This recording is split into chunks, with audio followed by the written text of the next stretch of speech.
রাতের বেলায় কেউ দরজায় নক করলে ছোট ছিদ্র দিয়ে না দেখে দরজা খোলা উচিত না। এই গল্পটা একটা আপুর, আমি ওনার মতে বলার চেষ্টা করছি।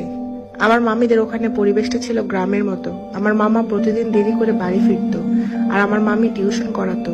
একদিন মামার কাজ শেষ করতে অনেক দেরি হয়ে গিয়েছিল। মামি অপেক্ষা করতে করতে কখন যেন ঘুমিয়ে যায়। হঠাৎ দরজায় খটখট শব্দে মামির ঘুম ভাঙে। ঘড়ির দিকে তাকিয়ে দেখে রাত 3টার মতো বাজে। মামাতো বোনের পরীক্ষা থাকায় সে ওই রাতে জেগেছিল। দরজার খটখট শব্দে মামি বিরক্ত হয়ে মামাতো বোনকে বলল, এতক্ষণ ধরে দরজার শব্দ হচ্ছে, দরজাটা খুলতে পারিস না? এই বলে মামি নিজে উঠে গেল দরজা খুলতে। তাড়াহুড়া করতে গিয়ে দরজার ছিদ্র দিয়ে দেখতে ভুলে গেল কে এসেছে। উনি গিয়ে সরাসরি দরজা খুলে দেখে একটা মেয়ে বরকা পরে দাঁড়িয়ে আছে, কিন্তু তার মাথা নেই, গলা দিয়ে রক্ত বেয়ে বেয়ে পড়ছে। এই অবস্থা দেখে মামি জ্ঞান হারিয়ে ফেলে।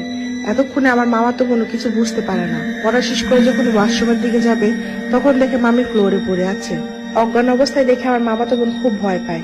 মামিকে দৌড়ে কোনো রকমের বিছানায় নিয়ে যায়। মামির মুখে পানি দেওয়ার জন্য পানি আনতে যাবে, ঠিক তখনই খেয়াল করে বারান্দায় কে যেন হাঁটাহাঁটি করছে।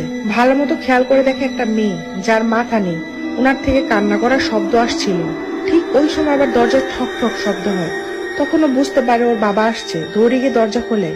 মামা এসে এই অবস্থা দেখে প্রথমে ভয় পেয়ে যায়। মামির মুখে ধোয়া পড়ে পানি ছিটিয়ে দেয় জ্ঞান ফিরানোর জন্য।